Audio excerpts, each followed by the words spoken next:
Welcome, everybody. We are going to get started and we're going to kick things off with your Grand President, Tricia Smith. Welcome, everyone. I'm Tricia Smith, your Grand President, and so glad you're joining us for this session, which will help you get the most of your virtual GCC experience. We are putting the final touches on the virtual event and have a lot of business to cover during our meeting times in August. I'm excited for how we've been able to transform Grand Chapter Congress into a virtual event and want you to know that this is all new and different for all of us. We have a lot to cover in the next hour tonight.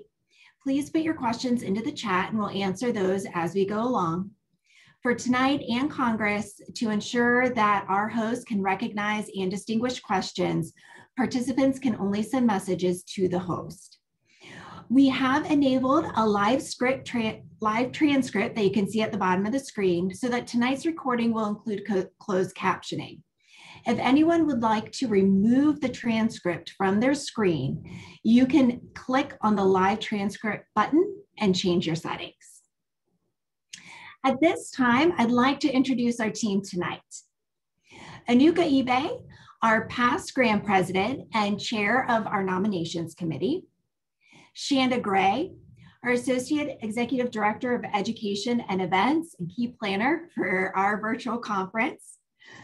Tyler Havens, Director of Chapter Services and serving as Credentials Chair. Henry McDaniel, who's serving as Chancellor. Henry is a past member of the National Board of Directors. And Matt Hudson, serving as Parliamentarian.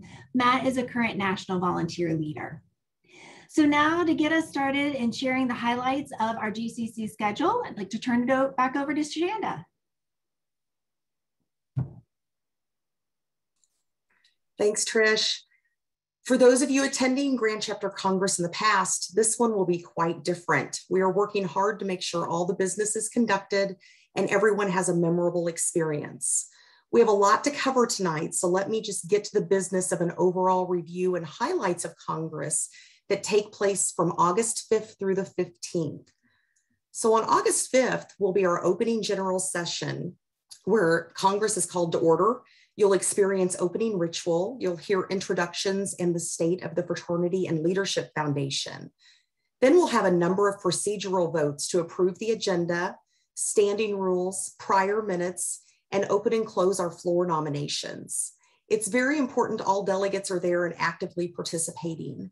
And do note this night is now scheduled from 8 to 10 p.m. Eastern time. We did extend it from 9:30 p.m. Eastern previously, so 8 to 10 Eastern time. The weekend to follow, August 6th through the 8th, are the provincial gatherings where the provincial vice presidents and regional vice presidents will hold caucuses and be elected. While delegates and everyone are welcome to attend all 5 of those events, delegates are expected to attend their respective province to elect your own PVP and RVPs. Again, very important for delegates to be there. Results will be announced during those events and then will appear on the website the next week. The nominations committee will also announce during the next general session. So be sure to join us on Thursday, August 12th from 8 to 10 p.m. Eastern time for Congress networking. This is a new event we've recently added, so you may not have seen it on the schedule, but you'll get a chance to meet brothers from around the world attending Congress. Then August 14th, the following Saturday, takes us to our general session number 2, where the caucuses for Grand President and VP Finance take place, as well as hearing from the 2021 National Collegian of the Year, Brennan Fader.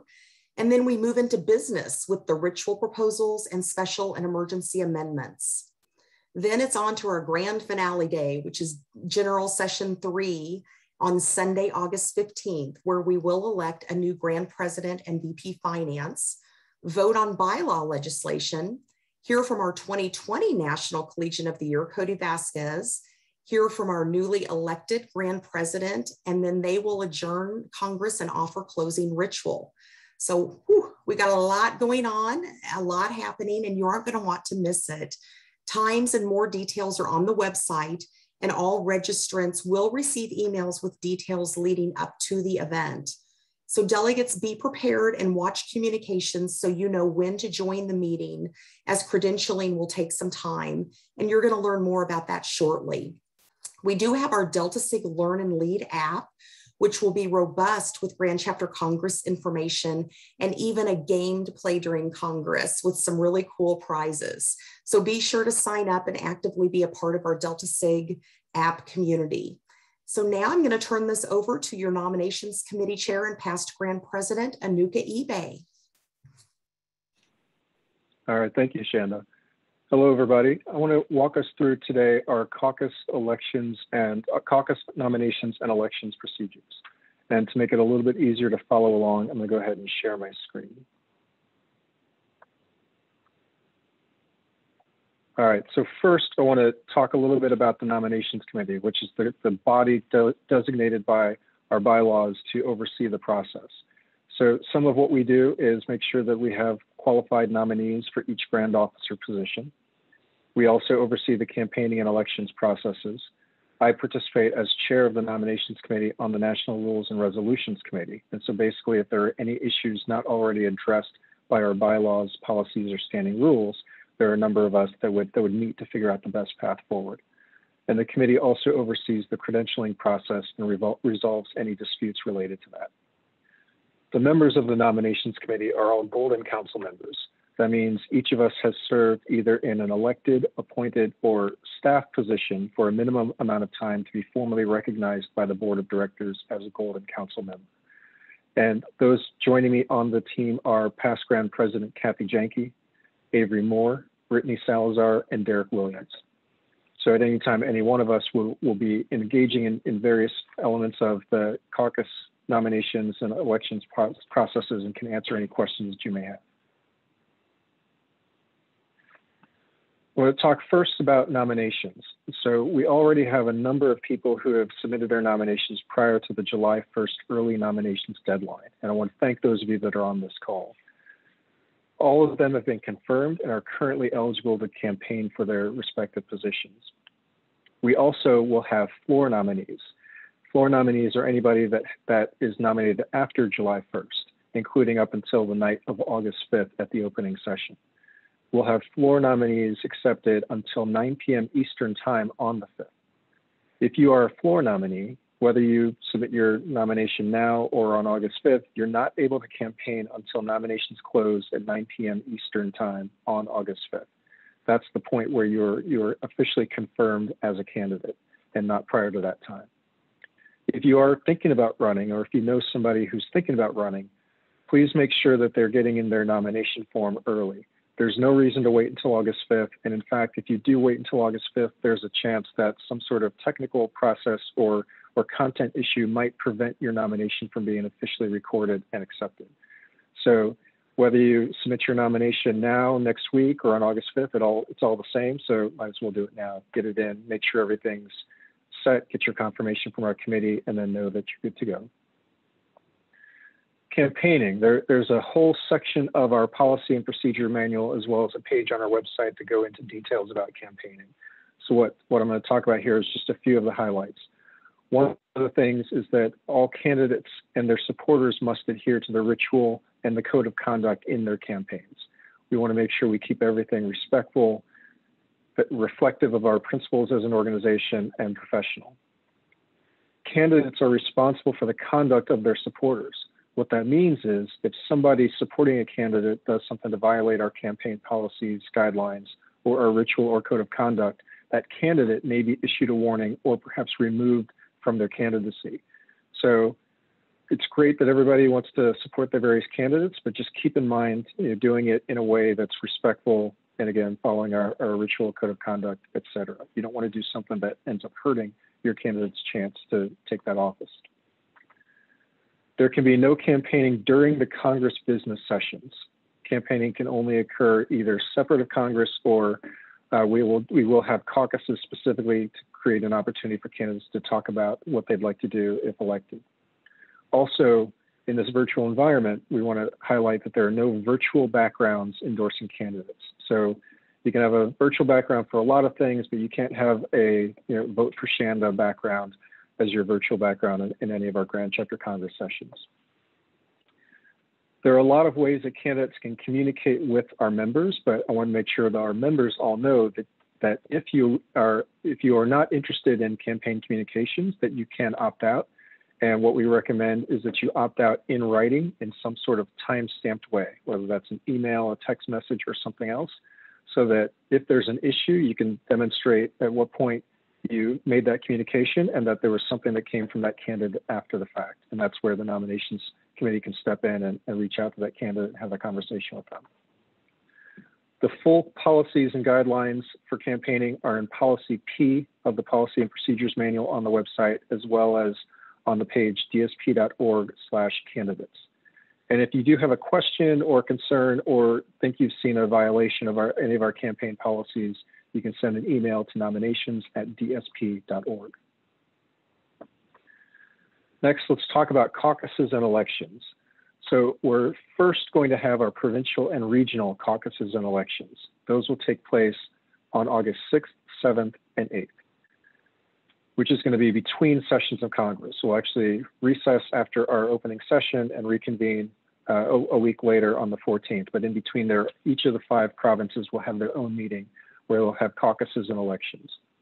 The way each meeting will be structured is we will first have the provincial vice president caucus and election, and then each of the RVP caucuses and elections will happen simultaneously. So we'll have breakout rooms for each of the RVP caucuses and elections. And throughout that session, we'll be announcing the winners of each of those sessions. So everybody will be there to vote for the PVP. And then as the RVP races are settled, we'll be announcing in the main room who the various RVP candidates that were elected are. Each of these caucuses will be run by a member of the nominations committee, the team that I introduced earlier, and that we'll have volunteer moderators leading the regional caucuses and elections. And so we have a number of great people that have volunteered to do that work, and we'll have our training with them later this month and make sure that they're equipped to do this in this virtual environment. Separate of the provincial and regional caucuses and elections, we'll have the Grand President and VP Finance caucuses and elections. Those will take place during the August 14th and 15th Congress sessions.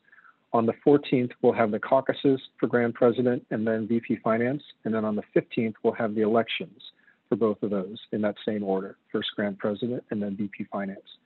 And those caucuses will be run by the Nominations Committee.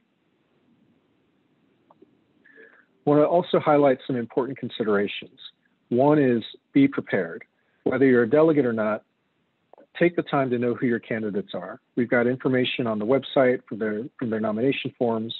Many of the candidates have been involved in various candidate forums. I know some of those are recorded. Even if you weren't able to attend live, you may be able to view a recording. You can always reach out to the candidates themselves. Part of their nomination form includes their contact information, so emails, as well as any websites or social media handles that they may have. And if one of the nice things about being virtual is even though school is out, if you're a collegiate member, you can invite a candidate to join a chapter meeting, regardless of where your members are. And similarly, alumni chapters can invite a candidate to speak at their chapter meetings. So you can really get to understand what it is that they're looking to do and if they're a good fit for your vision for the fraternity. Also show up. So one of the things that we need to keep in mind is that any of our elections, whether national, provincial, or regional, may need to be postponed if we don't have a quorum of delegates. And so we strongly recommend that delegates are planning ahead, make sure that you're there on time, and in particular, recommend that whoever the delegate is on August 14th also serves on the 15th, so you can carry that information from the caucus into the election. As I mentioned before, we want to make sure that we're always living up to our fraternal values, our ritual, our code of conduct, etc. Candidates should be campaigning on issues, not making personal attacks, and delegates should be posing thoughtful questions in our caucuses, in the caucus question and answer sessions. Each of the candidates can appoint a non-voting teller. That teller may be the candidate themselves, and they have the opportunity to make sure that they're able to validate that the vote count is accurate, and if there's an issue with the vote count, they can go ahead and contest that right then and there in the moment. And so each of the tellers will be able to see not how each chapter voted, but they will be able to see the vote counts before those are announced publicly. We also want to highlight that, looks like I'm having a technical challenge, but I'm going to keep moving. We also want to highlight that there may be special circumstances, and so our moderators, as part of their training, will be prepared to address different processes for contested versus uncontested elections, as well as if there are situations where we have a vacancy, where there are no candidates, or where there is a tie, and that's not resolved as part of the voting process. They'll be prepared to guide that particular set of delegates on the next steps. So that's kind of the high-level information about caucuses, elections, caucuses, nominations, and elections. If you have any questions or concerns, feel free to email the nominations committee, and the email is nominations@dsp.org. Thank you.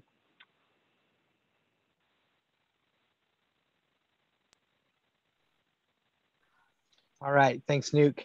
I'm going to spend my few minutes talking about the credentialing and logging in of the voting software, which is going to be important for delegates and alternates. These will also be reiterated to those delegates and alternates in future communications. So first things first, register. You will need to do 2 separate registrations. There's a registration for Congress, which can be completed by visiting dsp.org/GCC. This site will provide you all the information you need for Congress, including registration. The second is registering your delegate and alternates utilizing the form in the hub.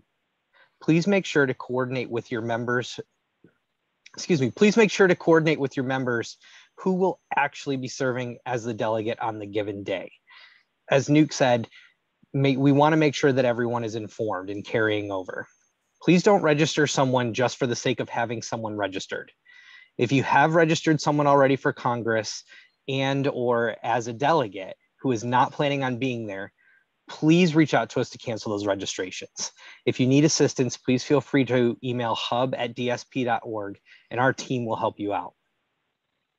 Each chapter will have only 1 credentialed delegate per session. What this means is only 1 person will have access to the voting software in that given session. All delegates and alternates will be provided with login information. So again, this is important to communicate ahead of time and know who will be serving as your chapter's delegate for a session. What happens on our end is when someone logs into the voting software, our team will see the name, the chapter, and a phone number. We do ask for a phone number in the event that our team may need to reach out for technical difficulties or other challenges. We check that against our list of reported delegates and alternates. If we see that name as a delegate or alternate, that first person to log on is provided access to the software.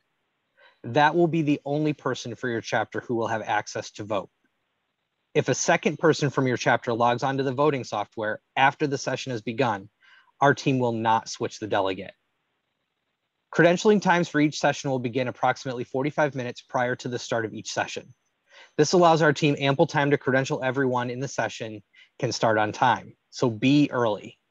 Anyone who logs in after the session has begun will be noted as such. Additionally, logging on with time to be credentialed is the delegate's responsibility. If a delegate logs on 3 minutes before the session and is not able to be credentialed prior to the start of the session or prior to a vote, that's on the delegate. They may miss that vote. Delegates will be required to have 2 windows available. The first is the Zoom meeting where Congress itself is being conducted. And it is helpful to update your devices with the most recent version of Zoom, as it will, and check your profile settings to update your name prior to logging in for Congress. This way, we're going to be more easily able to identify those delegates so that there's not some unidentifying alias on the screen. The second window is the voting software. Please don't use your cell phone for either of these. It will not provide the optimal experience and may make the process more challenging than it needs to be. One quick note about ritual legislation. These are scheduled to be conducted for General Session 2 on Saturday, August 14th. Please have your most stable connections for these conversations. Due to the sensitive nature of the conversations, it may take longer to be re-credentialed as a delegate and rejoined into the event if you get disconnected. And before I pass it on, I do want to reiterate planning ahead. Know who your delegate is going to be before the session. Make sure that delegate is informed going into the session regarding what is going to be discussed, and don't have extras registered if you know they aren't going to attend. Cancel any registrations for Congress or delegates if you know they're not going to be attending. And If at all you have questions, challenges, or concerns, please feel free to email myself and our team at hub@dsp.org. And now I'm going to turn it over.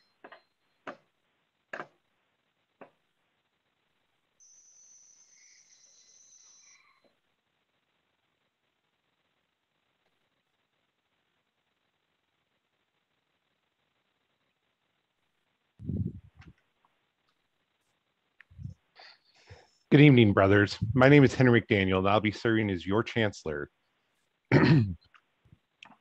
for this Grand Chapter Congress. It is an honor to be asked, and I hope that I can live up to the standards set by my predecessors who have come before me.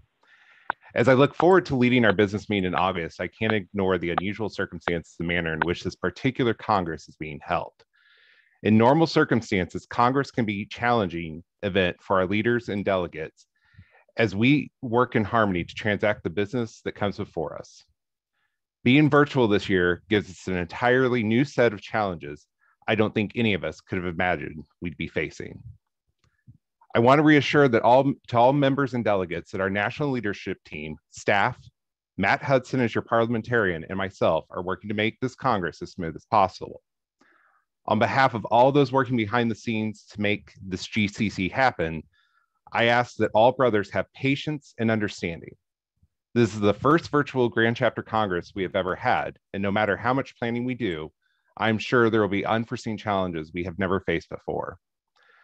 I know in the true spirit of DSP, we will get through this and will, of course, be stronger for it.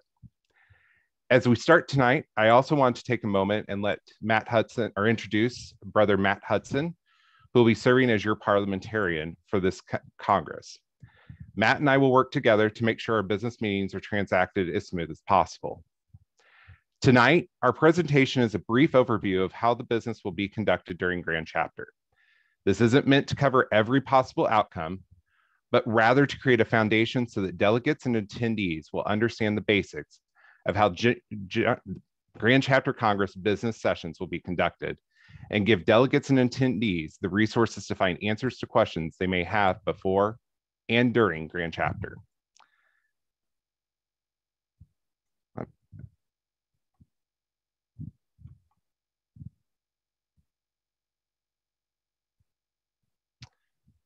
And I'm already having technical problems.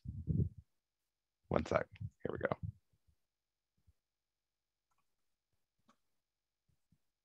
Okay. Matt and I will be presenting just a couple of slides here to go over with you this evening. First, we thought it was important as a team to bring up what is a Grand Chapter delegate. First and foremost, you're your chapters represented during all business sessions of the Grand Chapter Congress, including the provincial and regional caucuses on that Saturday. Delegates are expected to attend every session, and to reiterate, we will not allow any changes in delegates during the midday. As a delegate, you should also listen to all speeches, reports, debate, and other proceedings. Participate in debate as you see fit during the day. You will be casting your votes as a representative of your chapter. Remember, you're not bound by any prior votes that may have been taken by your chapter to direct you to vote at Congress, based on new information you may have received. And I want to reiterate what has been said several times today. If you have any change of plans or know a chapter has registered but is not planning on attending this GCC, it is very important that they notify CO by emailing them at registration@dsp.org. A couple of resources that are already out there for you guys as delegates and as attendees. The packets with legislation, ritual proposals, and emergency powers that we'll be voting on during new business are out. You should have received the tentative agenda. You should have also received a quick guide to the parliamentary procedures and a quick look at parliamentary resources.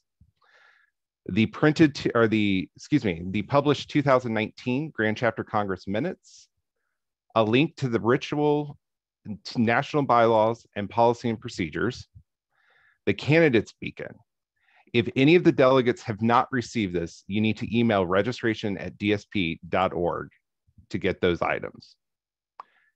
In the coming weeks prior to Grand Chapter Congress, you will also receive the final agenda for approval that we'll vote on at the start, the official written board and committee reports for this Grand Chapter, and lastly, the new standing rules. I want to reiterate that these will be unique to the 2021 virtual Grand Chapter Congress and will be different from prior years. As we proceed through the slides, there may be a couple of items that seem off based on prior Grand Chapter Congresses. These changes that you will hear tonight are in preparation for the new standing rules that will be proposed at this Grand Chapter Congress. Next, I just kind of want to talk briefly about my role and Matt's role, and then I'm going to turn the floor over to him to give you some other information. First, as your Chancellor, it is my duty to preside as the chair at all business sessions. I will also ensure that all meetings are conducted in an unbiased manner. I will also want to make sure that all delegates keep decorum during debate and discussion. And I also want to emphasize this, more importantly, being in a virtual world, if there's a delegate whose mic is not muted and is causing disruption, I will be reserving the right to mute them, and if the disruption continues, to remove them from Grand Chapter Congress. Lastly, and most importantly, it is my obligation to protect the integrity and the proceedings of all the votes taken and at this Grand Chapter Congress. To give you some more information on his role, I want to turn the floor over to our parliamentarian, Matt Hudson. Thanks, Henry. So if you haven't been to a Grand Chapter before, you might not be familiar with the role of parliamentarian, as we don't have it at a chapter or even our provincial council level. But the parliamentarian role is really a team with the Chancellor to monitor all the business of the meeting and confirm that it's adhering to our bylaws, our policy and procedures, the adopted standard rules, as well as Robert's Rules of Order. During the sessions, we'll be there to advise the chair on any parliamentary procedure issues and laws, and also sit on the National Rules and Resolution Committee to help with the decisions around the challenges made by delegates regarding the parliamentary procedure. So just a brief overview then, as we go to the next slide, of the parliamentarian procedures that we will be following for Grand Chapter Congress sessions. As Henry already mentioned, we have been provided with some parliamentary procedure information in your packet. Please do review that and reach out if you have any questions. It can be intimidating sometimes, but we want to make sure that our processes are going to be clear. And if you have an issue on the floor, don't be afraid to stand up, ask questions, and make sure that your voice is heard. In general, when we're in new business, the chair will bring to the floor the next piece of legislation, and we will ask a board member or their designee to provide some contextual information regarding that motion that's about to be made. Once that contextual information's been made, the chair will ask for a motion in a second, and if motioned, we'll be then calling on either the submitting chapter or the board member to speak first in debate for the affirmative. After that member has spoken, any delegate that wishes to speak will be able to place themselves in the speakers list, and we will be alternating between pros and cons in an alternating pattern, with each speaker getting 2 minutes of the floor.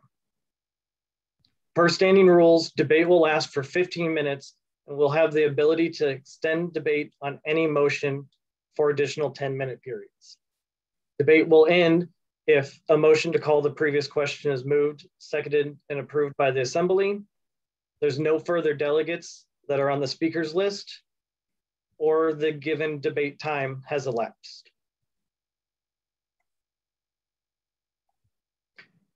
Quick notes on amendments to the main motions. So amendments can only be offered if they have been received by the Congress Secretary in writing.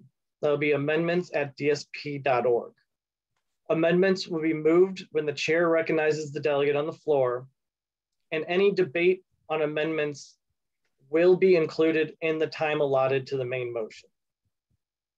When we're in debate on an amendment, we need to make sure that the debate is limited to the amendment and not the original main motion. Additionally, we will not be accepting secondary amendments. If you know in advance that you plan to be presenting an amendment, please contact the Congress Secretary, Chancellor, and Parliamentarian as soon as possible. If we know that there's going to be an amendment made to legislation, we can make sure you're at the top of the speakers list and give you the first right to speak.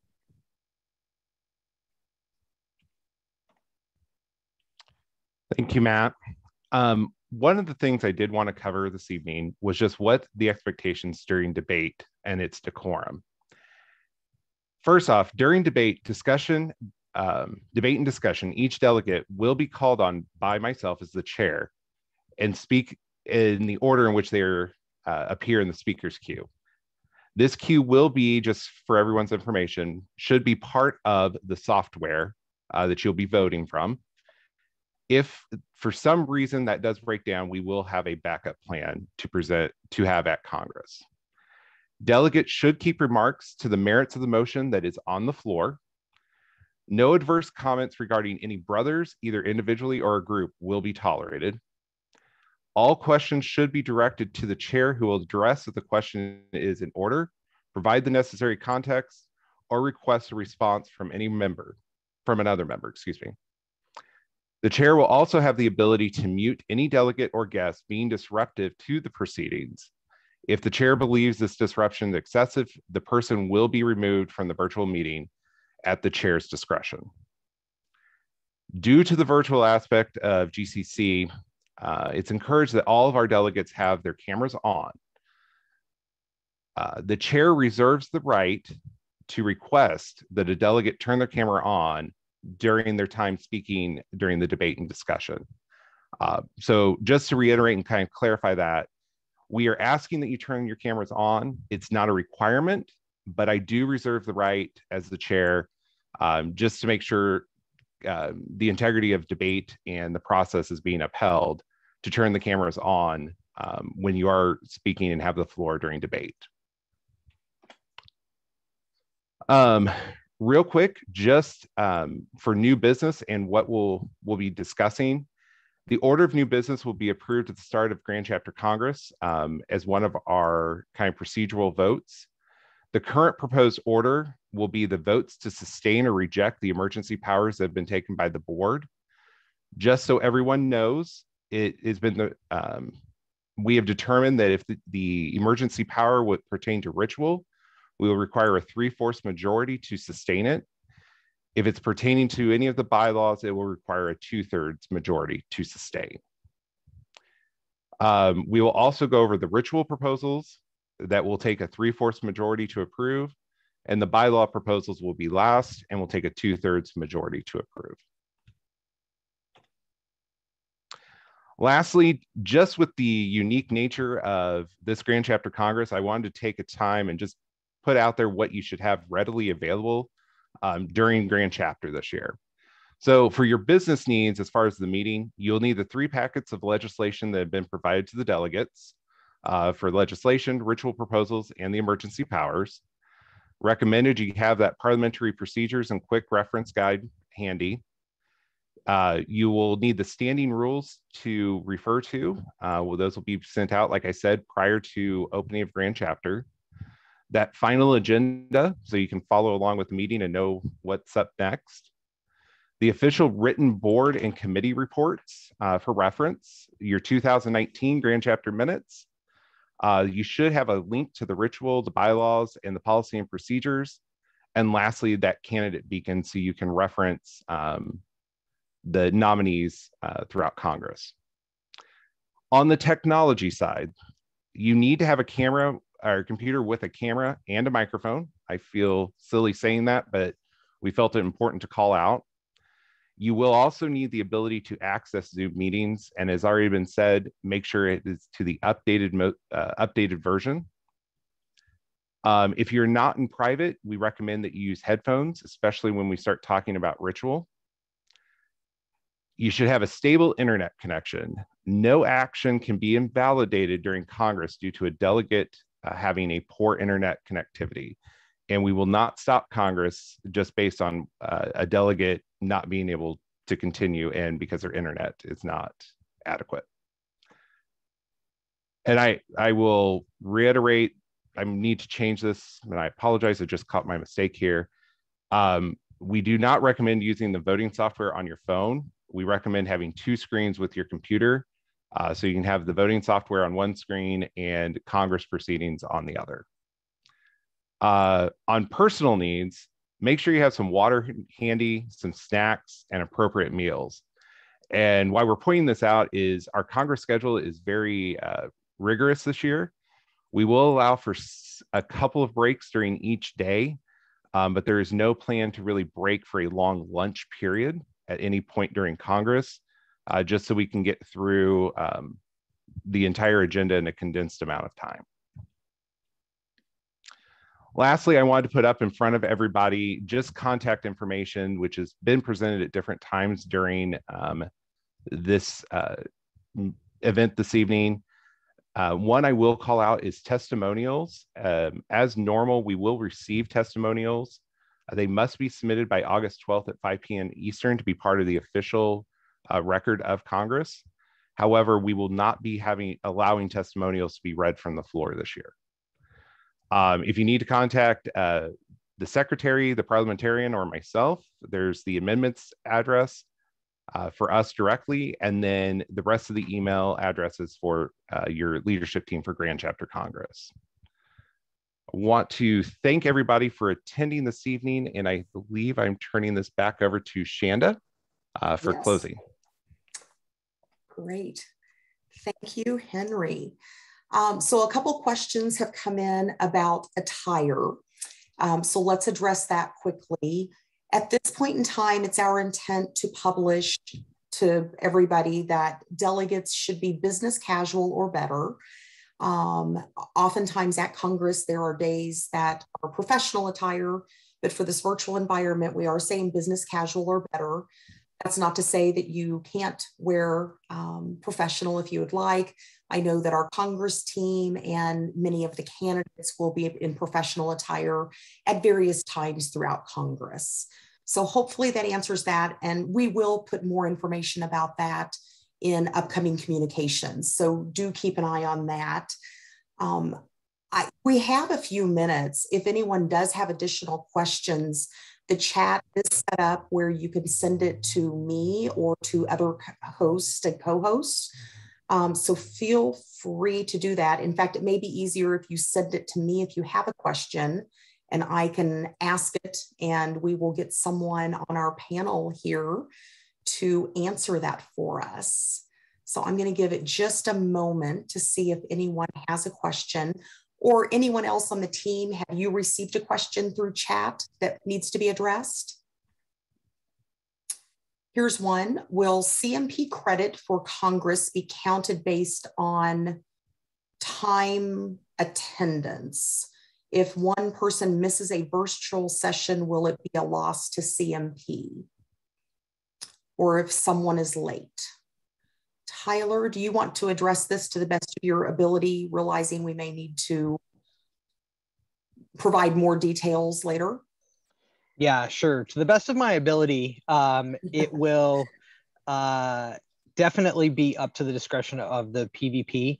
We will be taking note of individuals and delegates that when they arrive, if they are credentialed prior to the start of a session, if they arrive late, or if they need to be re-credentialed at any point, or if they don't show up at all.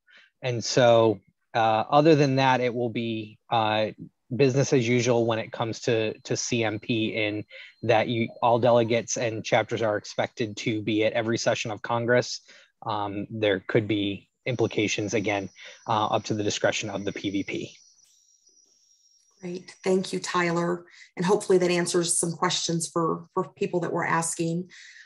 This is being recorded, as you're aware, and we will make this available on the Congress event page by the end of this week. And then there will be opportunities also that we will send this link out to delegates and alternates as they are named through the hub. So this recording will be available. And for those of you who know that there are others from your chapter who should watch this to better prepare, please make sure that they know that and to be on the lookout. We received another question here, and I'm not reading these in advance. So during the Western Provincial Lead, we had X number of delegates sign in. That number went down and down and down for each subsequent vote at that meeting. Will the team for GCC be calling out seated delegates to ensure that they are voting no matter the yes, no, abstain outcome of the vote itself? Who would like to take that? And I don't know if we have Onuka on here. He had a technical issue that took him down. I can probably address it, Shanda. Yeah. Okay, Henry, go ahead. I'm here, Shanda. Oh, thank you. Okay, yeah. Great. Yeah, the intent, one, up front, there have been some enhancements to the voting software that we were using that should help us not see as many delegates drop. Some of that was due to some technical difficulties. This is also why it's important for people to use the software from a computer, so it's more stable than using it from your phone, because once your phone went to sleep, that was what was causing some of that issue. During the caucus, during the business session, not the caucus, during the business sessions, delegates will actually be able to see the results from the tally of how many votes were cast, yes and no. So delegates will actually have transparency there to see, and likewise keep me honest, of how many votes were cast on any particular motion that we address. So. Great. Thank you, Henry. Next question, and I think I can take this one, although anyone on the team, if you have more you want to offer, please help clarify. Do alternates need to attend as well for CMP credit? So you need to have a delegate or one of your named alternates serving as the delegate to be qualified for CMP credit. However, we strongly encourage that the delegates and alternates attend all the sessions, because if your alternate steps in for a later session and they weren't there for the earlier discussions, it's much more challenging for them to be able to vote on the issue or contribute into the newer discussion. So it is not a requirement that all of you be there for CMP credit at the same time, but again, strongly encouraged to be there to help with the flow and ebb and everything of the process. Anybody else on the team want to add anything to that? Okay. Do chapters vote for delegates not in their region? Example, Northeast voting and non-Northeast sessions. No, and I'll just take this one too, because I know the answer, so I can run through it. So if you are in the Northeastern province, for example, then you would want to definitely attend the Northeastern Provincial Gathering that is planned the weekend of August 6th through the 8th. You are absolutely welcome to attend any other provincial gatherings. You will not be a voting delegate there, but you can certainly attend to listen to speeches and see the process. But you do need to attend your own specific province, and you will vote for the provincial vice president, and then you will vote for your specific region. You will not vote for all the regional vice presidents within the province. I hope that makes sense. Okay, I'm seeing head bobs, so that is good. Looks like we've had some more come in. Question, did Tyler mention that there will be no changes to GCC delegates midday, but are delegates allowed to be changed out with their alternates per session? Tyler, you want to take that? Yeah, absolutely. So that is correct. We will not be changing them out on the same day. Once the delegate has been credentialed for that day, that is their delegate for the day. If you use if a different delegate comes in on a different day as the first delegate, we will credential that person and that will be the delegate for that day. Excellent. Great. I know Onuka has received a couple of questions he wants to address. So Nuke, go ahead. Sure. So one was a question about candidate support. So I think I mentioned earlier that you're not allowed to have a virtual background supporting a candidate. There's a question about shirts, things like that. So obviously with business casual, you're less likely to be wearing a shirt with somebody's name or face emblazoned on it.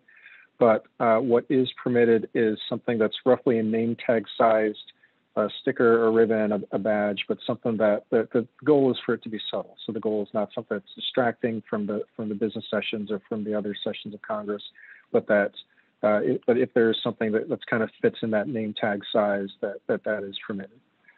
The other question that I got was about expectations for uncontested races. And so a couple of things there. One is because of the fact that we may have 4 nominations, we encourage every candidate to prepare for a contested race. There may be somebody that shows up prior to that 9 p.m. Eastern time on the 5th and decides to run for that same position. And so we encourage everybody to plan accordingly. If it turns out that the race is uncontested and you get to your caucus, we also still encourage candidates to prepare to speak and just share with their delegates, what their plans are, how they think about their position, and what they would do if elected. We have had situations. So if it turns out that a particular race only has one candidate, typically what we'll do is we'll look to vote by acclamation, basically asking the delegates in that race if they want to just accept that person as their elected officer without going through the full voting process. We have had situations in the past where the delegates chose not to accept that person. And actually, despite the fact that there was a candidate, a single candidate, to leave that particular position vacant rather than accepting the candidate that was in front of them. So that's rare, but that is something that has happened. So we definitely want to make sure candidates are still doing their best to be on their toes. One last thing I'll say that I didn't say earlier is that candidates can use recordings as part of their time. So whether you're doing an introductory speech or whether your candidate doing your caucus speech, you can pre-record something if you would like. We encourage you, if you choose to go that route, to plan accordingly for any kind of technology issues, as we've seen some, including tonight. If you have technology issues, that will count against your time. We'll not add additional time to your 2-minute introductory speech or your 10-minute candidate speech because you're having issues with Zoom or with your recording. But that is an option. And we have some candidates that may not be able to attend Congress, and so they can have somebody play a recording on their behalf that they record in advance, or they can have somebody read a statement on their behalf. So just if that's something you're thinking of doing, just have a backup plan and a backup to the backup plan to make sure you can still get your message across and put your best foot forward. Thanks. Great, thank you, Nuke. Have any others received questions that they need to cover? No, okay. I just had one more come in. Tyler, this is going to be for you, and you might want to explain a bit of this, and then you may want to get in touch with this person directly if we need to do a little bit more, and I'll make note of the name. But would you mind explaining the credentialing process? I am an alternate serving as my chapter's delegate, and I'm worried I don't understand the process and in turn unable to vote. Sure, absolutely. So, spotlighted. Sorry about that. So the credentialing process, first and foremost, as the alternate or the delegate, you want to make sure that your name is showing up on our list of delegates and alternates. That can be achieved by filling out a form on the hub. You can find that on your calendar I believe it's on July 1, that you can fill that piece out to have your name and information listed as a delegate. Additionally, you need to be registered for Congress. And so you can find that registration page by going to dsp.org/GCC. That'll give you all of the information that you need for Congress, but absolutely will have the registration piece on there as well. What will happen is in the near future, all of our delegates and alternates are going to receive information on how to log into the voting software. That should walk you through step by step. What will happen is when a delegate shows up, whether they are listed as a delegate or an alternate, on my list in the voting software, I'm going to compare that name chapter to our list of delegates and alternates. If that name and chapter shows up on that list, that person will be the delegate for that day. And you will get logged in and provided access to the voting software. Outside of that, again, there won't be changes midday, but there can be changes in between different sessions. So I think that's kind of the crux of it, but there will be more information coming to walk all delegates and alternates through that credentialing process. And then Tyler, when will delegates get instructions on the voting software? I would venture to guess here in the next couple of weeks with Congress coming up. So I would say by the end of the month, so that there's still a couple of weeks to prepare for that. Perfect, great. Thank you very much. And hopefully that answers questions there. Matt, I believe you said you have a question. So I got a question to clarify on who can speak during debate and business sessions. So you either need to be the seated delegate for your chapter or a grand officer, which is our board of directors and regional vice presidents, to speak during debate. If anybody outside of that group does want to speak on the floor during debate, you need to find a member who has speaking privileges, so a seated delegate or a grand officer, and have them yield the floor to you in order to speak during debate. The delegate's time, the time that yielded will consume the delegate's 2 minutes. And if the person who the floor was yielded to ends early, the delegate can continue and use up that remaining time during debate. But then at that point, the 2 minutes, the floor will revert back and the chair will move on to the next speaker. All right, thank you very much. So I think that's all the questions we've had come in. So I'm just going to highlight a couple of quick things and close us out. And we're actually going to end a couple of minutes early. So note this for future reference. Nuke mentioned earlier, floor nominations. If you have not submitted a nomination and you intend to run for office, or you know someone intending to run for office, those floor nominations must be in no later than August 5th at 9 p.m. Eastern time.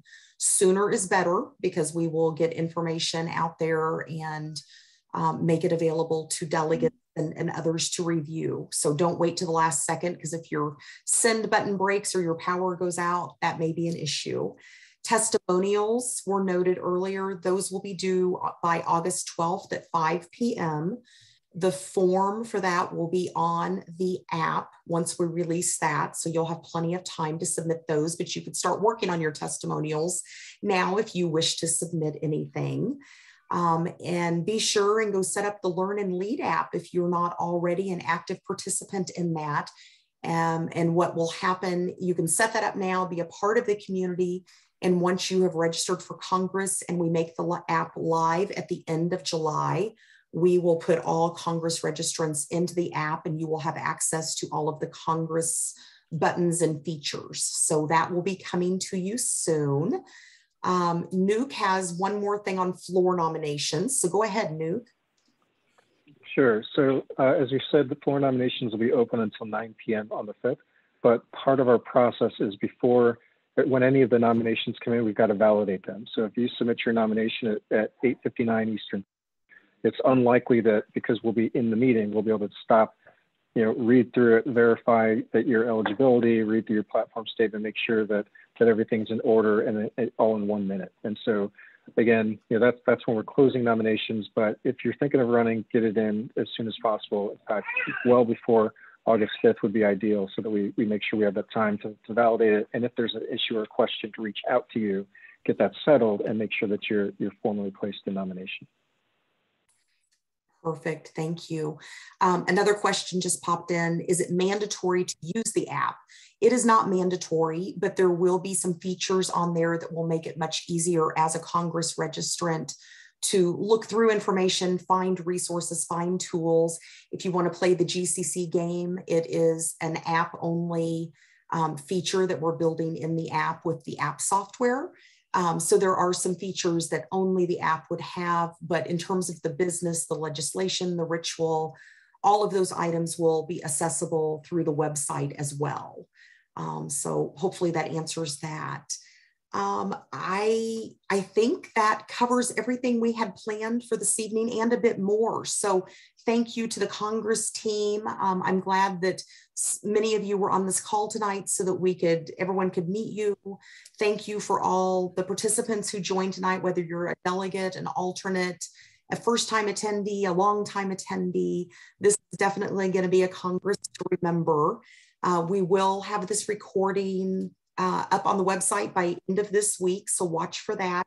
And then do continue to watch the web for new details, and be sure to review the emails that we send to you from the central office with Congress information.